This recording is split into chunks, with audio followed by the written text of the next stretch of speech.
Dividends are very important to the returns you can expect from stocks and offer large tax advantages over interest income, which is earned from savings accounts and bonds.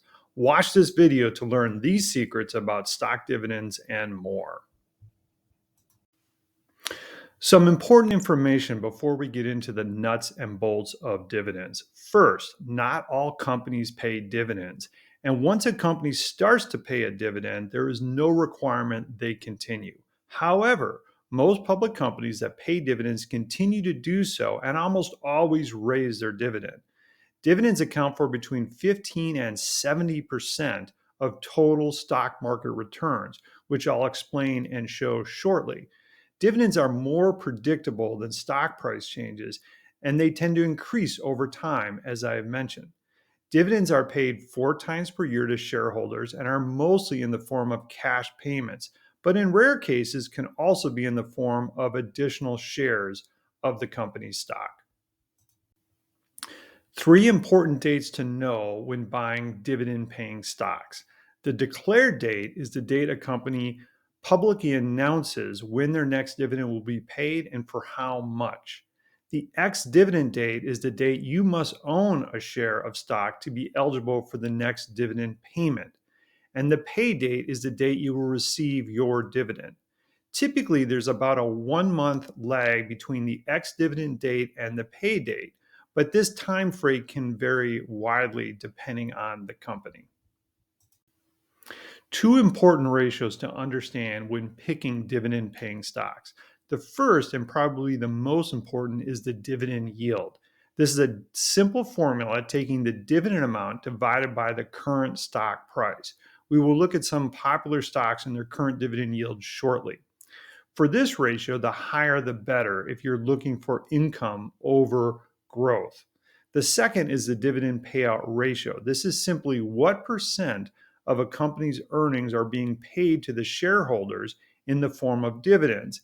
If the ratio is low, say less than 20%, we can assume there is room to raise dividends faster than if the ratio was high, say over 40%. When calculating the return of a stock you own, remember to include the income you receive from dividends with the return from the stock price appreciation. Dividend yields vary greatly among different types of stocks, from less than 0.5% to well over 3%. Microsoft and Apple are considered growth stocks, so a low dividend yield is not uncommon. Nike and US Bank are solid blue chip stocks with lower future growth prospects, so we can expect to see higher dividend yields from these companies. Lowe's, the home improvement store, and Walmart sit in between these 4 outliers. Using Nike as an example, based on the stock and dividend and EPS as of November 15th, 2024, we can see how the 2.16% dividend yield was calculated.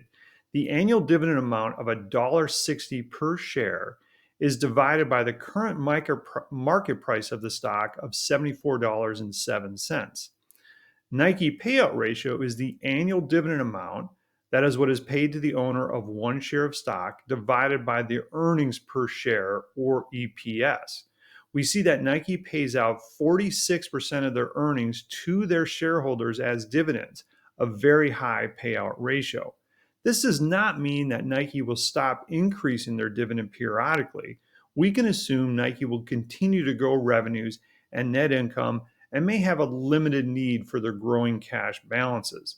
But the growth in their dividend amount may not be as fast as, say, Microsoft or Apple, which both have far lower payout ratios.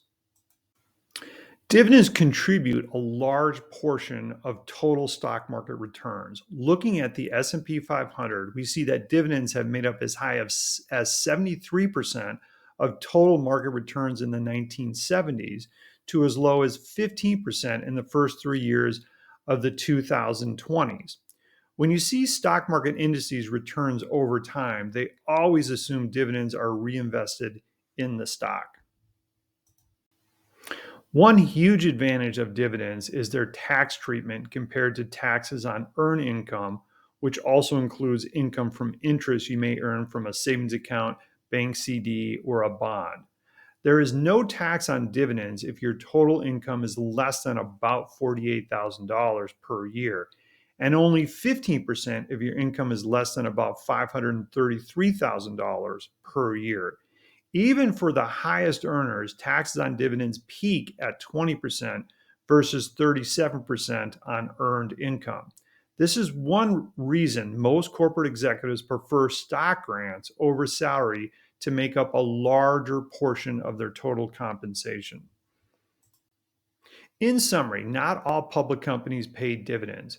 Growth companies that have a need to invest the cash they earn from operations back into the company prefer to not pay dividends or limit the amount they pay.